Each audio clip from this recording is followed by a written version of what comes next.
Yo, what's up guys? Bajheera here. Got a quick video for you this morning.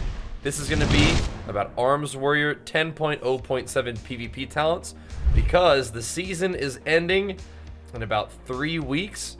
And if you guys are making any sort of end of season pushes to pick up some mounts, some elite sets, or even some cool titles, you might be wanting to put these builds into action. They're pretty good. I myself will be using it for my my Crimson Gladiator push. Wish me luck, guys. But let's go ahead and get down to what these talents are actually looking like. So you'll notice that this is a bit of a different build than what I used to play and enjoy earlier on in the season. Early on, I like to play Spear with a lot of talents focused on just like heavy hits, maximizing that Mortal Strike damage, and pumping out huge crits that way. Those builds sort of got nerfed a little bit. A lot of the talents that made that pop got brought down. So one of the things that we're doing now is we're leaning a little bit more into a bleed build, which ends up being less massive hits, but potentially more consistent damage, and it feels good to play. Another small thing that I want to mention before I move on is that I'm also going for a little bit more haste in my secondary stats, right?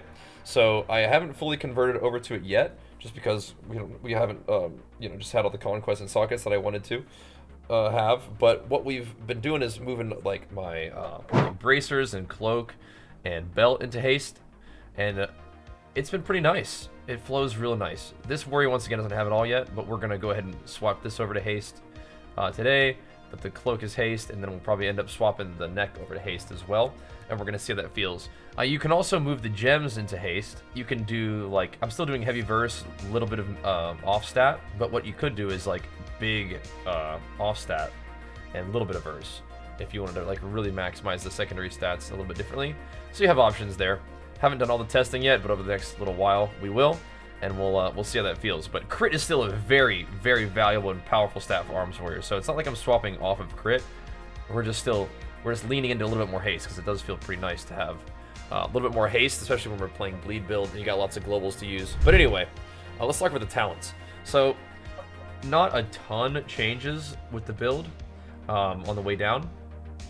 I am spec for this right now because sometimes I play this against like Ret Warrior, or I'll play this against even sometimes Demo Locks when I'm playing with like a Fistweaver Monk, because I'm playing a lot of Ret Warrior right now, which is a fun comp for me. It's what I got rank 1 with in good old Shadowlands with Mr. Vanguards, and we're playing more of that, and that's what we're going to be hopefully pushing rank 1 at this time, even though Ret's just got nerfed this morning. I haven't tried out the new Ret changes yet, so we'll see how it goes. It should be fine. Anyway, this is a fun talent to get your whole team out of fear, but they do have to be within 12 yards of you. So if like a Howl of Terror goes off while you're all punching that Warlock, you can just quickly Berserker Shout, get your whole team out of that. Same thing with a Warrior Fear. If your Ret Paladin and your Fistweaver Monk are just all stacked up on top of a warrior, and they fear to save their whole team, and then you just Berserker Shot everybody out of it, that's pretty good. It's on a minute cooldown though, so keep that in mind. Of course, Piercing Howl is always a good option, but this has some particularly cool utility, so keep that in mind. I've recently been dropping fast footwork to get some other options further down the tree. Movement speed is great, but it's just one of those things that can kind of get switched out. I've also been using Menace. Menace is really nice against things with lots of pets, so like Unholy DK, BM Hunter, and of course what you're going to be fighting a lot of is Demonology Warlock. Basically against Demonology Warlocks, you just want to like hold fear and then fear their Tyrant every time they get a Tyrant out. It like lines up with the cooldown really nicely, and Menace allows you to fear the Tyrant and anything else around them. It's excellent. So I just like Menace. It also makes your fear last a little longer sometimes. I'm not really sure how consistently that works, but I have been putting points into the Menace talent for a while. I like it. In this meta, you're fighting a lot of Ret Paladins who have big shields. You're fighting a lot of Demonology Warlocks who have big shields. And Wrecking Throw lives up to its name. It wrecks those shields. It'll dang near just pop the shield. And apparently, with Fistweaver Monks, which is another common healer you're going to find, their Monk Bubble, their little cocoon, does not have like the big buff that a Caster Monk's Life Cocoon will have. So Wrecking Throw may even be good against that. I haven't really put that into action yet, but I learned that yesterday. So this is another really fun talent that we talked about before, but it is a nice one to lock in. And in order to get this, you'd have to go through Frothing Berserker, which isn't insane, but it is what it is. I've been actually taking Bitter Immunity a little bit more often. The meta is really fast, and not all games even go 3 minutes, but it's nice to have like another little small life-saving cooldown. You can use this in combination with your Battle Master's trinket.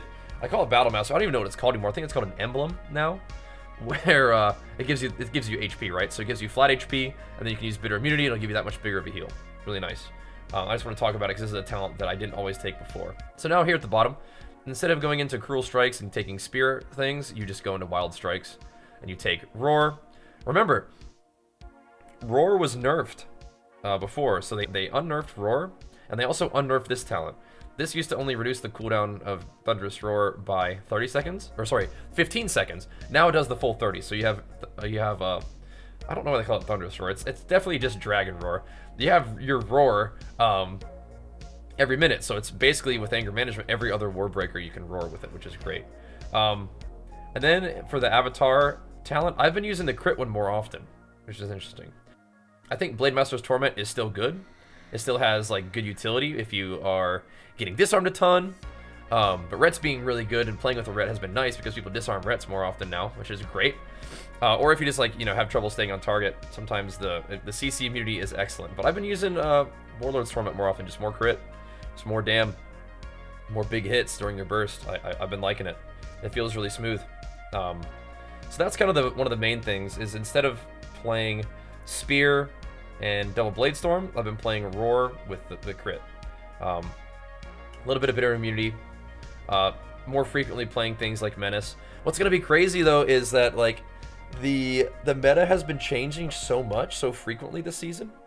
Like big meta shifting buffs and nerfs to classes, and they just did another one. They nerfed Rets and they buffed like Unholy DK, they buffed healers, all kinds of stuff. So the next couple weeks of the season, last 3 weeks of the season, are gonna be exciting. So I might have to make another video update for you guys, so stay tuned on how things work. But yeah, these talents are really good into the meta, basically. And the bleed stuff is big. And so when we go over to our warrior, our arms warrior talent tree in particular, you're going to see some changes over here too. So I'm actually going back to Rend. I didn't love Rend because I just felt like I never pressed it, but now with a little bit more haste, I have been pressing Rend occasionally. Now Rend is not the kind of ability where it's like Wrath of Lich King, where you like charge Rend. Like you don't just get Rend up immediately, right? Rend is still like, okay, Mortal Strikes on cooldown, no stacks that overpower, you have Hamstring up, you have Ignore Pain up, okay, now you can Rend, right? Rend is a very low priority, so you don't need to be pressing Rend all the time. It's just an ability that's there to help you spend Rage, to proc Anger Management, and to proc Tactician. Like, this is just how it is. Like, you get yourself an Overpower, you get yourself a little closer to your next Warbreaker, Colossus Smash, no big deal. But I did invest a point into Bloodborne. Now you can do 2 points in Bloodborne. Like if you're fighting something that you're never gonna be able to get any value of Unhinged, another talent in Bloodborne is another option, right? You can either do more bleed damage, or you can do the bleed heal. You can do a little bit more crit chance. You have options. But in general, I'm still playing Unhinged. And if I'm going to be completely honest with you, a lot of times I play Unhinged into those kind of classes anyway, like Warlocks, because if he gates and all his pets are left behind and you just leap on top of him in Bladestorm, you can Bladestorm any sort of CC that's about to hit you from him, and you also get the nice Unhinged procs on him too. So, not going to lie, I will still play Unhinged into Demo Lock sometimes, but if there are classes where it is likely that your Unhinged Mortal Strikes are just going to hit some imp, then maybe you don't play Unhinged, right? But I still kind of like it. But if you wanted something more reliable, just do more bleed damage with Thunderous Roar. It's getting buffed by Bloodborne, so there's that. Because you're playing a lot of bleeds, I do play Bloodletting. Bloodletting is a talent that is also nerfed by half in PvP, so it makes me feel like I shouldn't play this, but sometimes you just go for it, man. This is really good with Skull Splitter, which we'll talk about in a second. This right here is like the standard build. Fatality is like giga nerfed in PvP, but I still play it sometimes because, hey, sometimes a couple stacks of Fatality really helps put somebody down and just finish the game. Sometimes there's not a lot of games that are going real long, but if a game does go really long and you do get the stacks, so Fatality is like double nerfed, right? It's nerfed in the fact that the stacks do not do like nearly as much damage in PvP, and now you can only stack the stacks up to 8. So Fatality is not a very, it's a potentially not strong option. You can move this talent somewhere else, but I do put Fatality in. Again, you can move Fatality to Bloodborne, you can move Fatality to Fueled by Violence if you'd rather be a little more consistent damage, a little more like self-healing, that's fine too.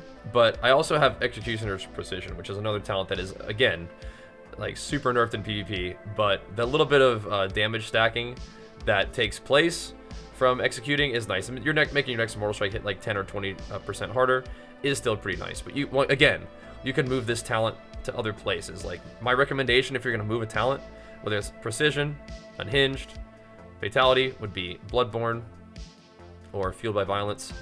This talent's not really very good, so I wouldn't recommend that one. But those would be or this crit. Those would be where I'd recommend it. You don't really usually execute enough to be able to keep this up, so there's that. I don't know, you could do something crazy. You could go like Cleave and Fueled by Violence and just have like, super healing off of like a bunch of pets against certain pet classes. It could be cool. But yeah, this is the main thing that I wanted to talk about, is shifting your build from like big spear, big crit damage into big bleeds. I'm telling you, the damage is really good still, so don't think you're not gonna be doing bursts and putting out pressure. It's excellent. In terms of your PvP talents, you pretty much always take Sharpened Blade. That's like a big piece of utility for Warrior. When you're fighting as many like Rets as you do these days, you're going to want to take Disarm. Disarming a Ret on their 1 minute cooldown wings, like Disarm is a 45-second cooldown, wings is a minute cooldown. It's kind of a no-brainer. Just disarm the wings, either early in the wings or when they drop Final Reckoning. That's a good time to disarm as well during the wings. But you can just disarm it as soon as it comes out, just so like you're just getting it on cooldown, and that's fine too. Demolition, it really synergizes well with Wrecking Throw. Highly recommend that you play this into Warlocks. You can even play it into Ret Paladins as well. Just blasting those shields off immediately is really good, because usually what's going to happen is like you're bursting, the Warlock puts their shield up, and your Demolition just knocks that shield off instantly because it's getting scaled by all your damage as well, right? Warbringer's really fun for extra burst. Sometimes the Root can up lock down kind of shifty targets. War Banner is excellent for breaking up CC chains for your team. I like Storm of Destruction just for the extra AoE. A whole lot of fun on that one. Not extra AoE, but like extra like AoE Mortal Strike. So this is like great for RBGs and things like that. Death Sentence is cool for keeping up with the target. Duel is sometimes nice for like just ultra peel for your team. I don't usually use other talents like that, but I mean, Warriors have some cool ones. I don't have to read them all to you, but those are the big ones that I use. They're all situational, but just fine. Just, if you don't need Disarm, you can play something else. If you don't need Demolition is not like a locked-in talent. Like War Banner is a good one to have on, and Disarm is a good one to have on, like for like everything. But if there's something that needs to be disarmed, then you can go something like Warbringer, right? Like I said, you got options. But here's the build, guys. That's what we're looking at for like the standard bleed build. That's what I'd recommend. Now there is a variant that I'd like to talk about just a little bit, which is Skull Splitter. Now I don't always play Skull Splitter, but it is kind of a cool build. You have to lose quite a few things to play Skull Splitter. You have to lose like, I don't know, some of the stuff, but I think if you take this talent out, the whole build just falls apart. So we're gonna run over to the dummy and hit that dummy and show you guys what's up. All right, now with Skull Splitter, the talents are a little bit different, right? You have to really load up all the bleed side of the tree. Now, a lot of this is the same. We can talk about, all of the warrior points, because they don't really have anything to do with Skull Splitter, except for this talent. You gotta have Thunderous Words to make your increased bleed damage, right? Because what you're doing with Skull Splitter is you're using the ability itself, which causes your deep wounds and Rend to expire instantly, but it's causing Rend to expire instantly because of this talent right here, right? Skull Splitter does extra damage. The actual hit itself does more damage, and then this adds on the fact that Rend expires instantly. Usually it would only make deep wounds expire instantly. So what you're doing is you're loading up all the bleed damage that you possibly can. So Bloodborne to actually just increase the percentage of damage, and then you have Bloodletting, which is increasing the duration, which means that you're getting like an extra tick added into your big Skull Splitter burst. Now, like I said, all this stuff is kind of the same, but you do need more points on like early in the tree to kind of load this up, and this is really the only place that you're going to get it, because you have to take out like Improved Execute, and you have to take out like Massacre to get the points that you need to unleash this combo. So it's cool because, I mean, like, you could do Improved Execute instead of Fueled by Violence, but the reason why I'm doing Fueled by Violence here is because not only are your bleeds like as juice up as they're gonna get, but Skull Splitter actually becomes like a nice little chunk of healing sometimes. Because if all your deep wounds are expiring instantly, you getting healed for that amount is kind of nice. But if you don't really think that you need the defense, you can very easily move this point into improved execute while you are going down your tree, building it out, okay? So that's something to consider. But yeah, you're losing some of these things at the end, so you can move like this point around, like Unhinged could go into Fatality, or it could go to Precision. That's up to you. Just have sometimes I like to let you guys know what your options are. There's certain things that are locked in, and there's certain things that you can change, right? This is a point that you can change. This is a point that you can change. A lot of the things are pretty locked in with how this build works. So I want to show you guys just a teeny little bit about how the burst goes. So Skull Splitter, it's really not that complicated. How it basically works is you want when you're bursting, right? You're gonna want to just get a rend up. Like this is you haven't done anything else, right? Like let's say like the whole game is going, but what you want to do is you want to get a rend up. You want to Colossus Smash, Warbreaker, and all that, and then you want to Skull Splitter, and then you want to press Mortal Strike again, and then you want to Dragon Roar. That's pretty much, your burst is pretty much juicing at that point, right? Like, you're good to go. But the main thing is you want to get a fresh Rend, followed up by a fresh Deep Wound, and then press Skull Splitter. So you want to get, like, the refreshed as possible bleeds. And you can do that without Warbreaker. It's just going to be like Rend Mortal Strike, right? To get a fresh Deep Wounds. But remember, your bleeds do fall off at the end of that. So your next global after Skull Splitter, ideally, should be another Mortal Strike. Just to get the Deep Wounds back up. But again, if you're doing it with Warbreaker, then what you'll be able to do is just very, very smoothly Rend, Warbreaker, Skull Splitter. And you can see the power of that with the crit Colossus Smash, right? Because it means like your bleeds have a better chance of critting. So if you look at your damage itself, it's like, well, Skull Splitter's not really hitting that hard. But keep in mind, where the damage is actually coming from is making your entire Rend and entire Deep Wound expire instantly. So Rend, Deep Wound somehow, Skull Splitter. But that's without the Colossus Smash. So it'd be Rend, Mortal Strike, Skull Splitter. But remember, after that, I feel like I'm not even doing a very good job of it right now because I'm just trying to show you the 1, 2, 3 combo. The main thing is you really got to make sure that you get your Deep Wound back on. So the combo actually is Rend, Warbreaker, Skull Splitter, Mortal Strike, Dragon Roar. That's your burst with all your stuff. Okay? So Rend, Mortal Strike, Skull Splitter when you don't have all your burst. And every single time I say that, Skull Splitter, it's Rend, like Mortal Strike, Skull Splitter, Mortal Strike.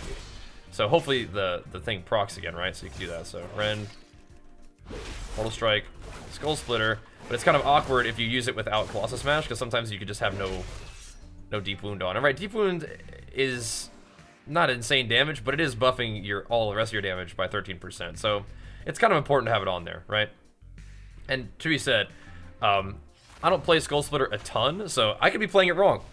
But I usually try to only use Skull Splitter during my Warbreaker burst, so that I can do the combo the way that I want to. And I feel like you get the most value out of it. Skull Splitter is a 21-second cooldown, and Warbreaker says it's a 45-second cooldown. But really, if you have really nice uptime and you're able to spend Rage really smoothly, your Warbreaker is not going to be a 45-second cooldown.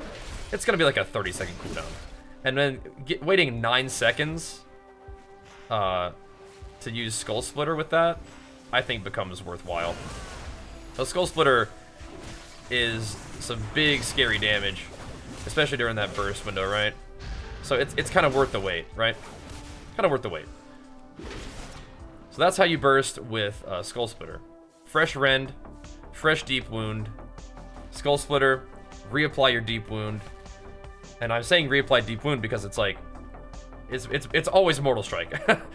the fresh Deep Wound can come from Mortal Strike initially before Skull Splitter, but after it's only going to be from Mortal Strike, unless for some reason you like, you know, Blade Storm or something, right? So, but you know, anyway, you're not usually just going to Blade Storm just to get your Deep Wound back on there, but you could. Good. Look how long that deep wound is. Wait a second. Yeah, okay. It's just stacking on itself. Okay, just to make sure. That is some interesting tech though.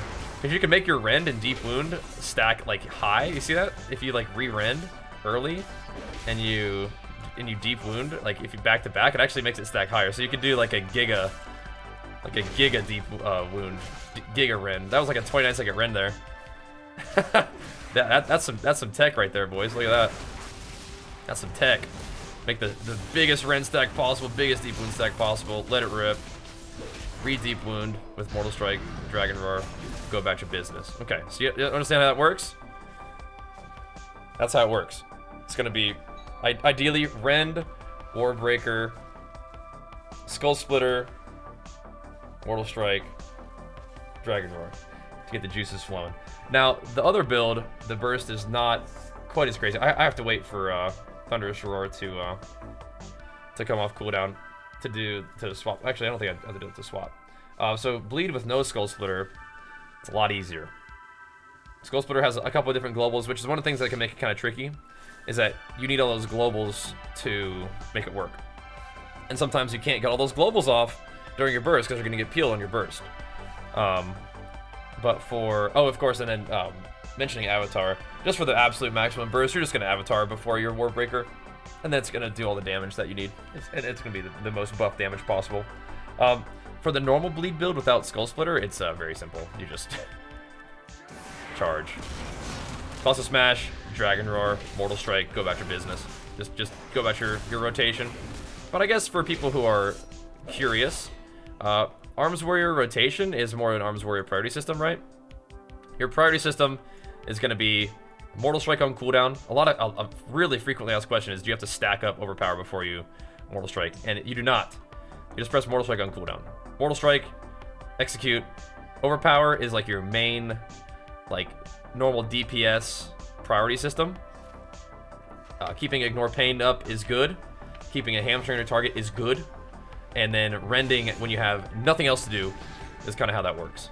Remember that whenever you're spending Rage, with all of your abilities, it has a chance to proc Tactician, and it's going to decrease the cooldown of Warbreaker through your anger management talent. So generating Rage, spending lots of Rage is good for the pump. That's where a little bit more haste comes in handy, right? Especially if we're not getting as gnarly of crits as we were before. But that's the basic burst there, guys. Real straightforward, real simple. With the Skull Splitter thing, it's Fresh Rend, Warbreaker, Skull Splitter, Mortal Strike, Dragon Roar, go about your business. For normal bleed build, non-Skull Splitter, it's literally just like Avatar, Warbreaker, Dragon Roar, Mortal Strike, go ham. You know, that's how it works. Pretty fun build. I think if you guys decide to play this bleed build, you'll find it to be really, really smooth. If you guys want a little bit more of like some intricacy and having like a cool, like, you know, not quite as intense, but like fighting game burst combo, you can go with Skull Splitter. See if you guys like that one.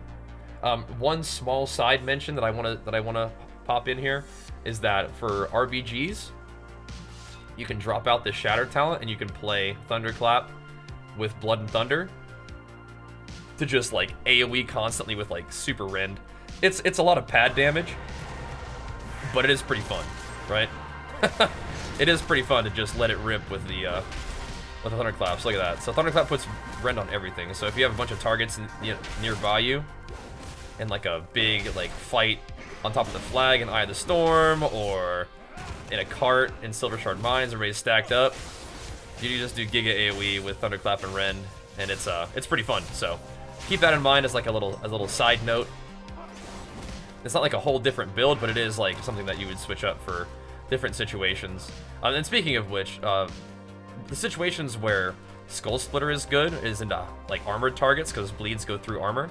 Situations where Skull Splitter is not good is into Resto Shamans because their Earthen Wall Totem takes like a percentage off of every instance of damage, and so all your bleeds are an instance of damage, and so it'll really crush the amount of damage that your Skull Splitter does. So play Skull Splitter into high armor targets or whatever you want. Just don't play it into Resto Shamans. Thunderclap build is good into you know, RBGs basically. You can play it in arena if you want, but I don't think it's really necessary. It's a lot of pad damage, but pad damage doesn't necessarily equal slaying enemies. But it could burn an enemy team's healer's mana, so that's something to consider. I don't play it much, but keep in mind. And then playing Wrecking Throw into targets with shields, that especially like long cooldown shields are good. And then playing this build is just standard, right? Just good old standard build. Hopefully that helps you guys get started for your end of season pushes.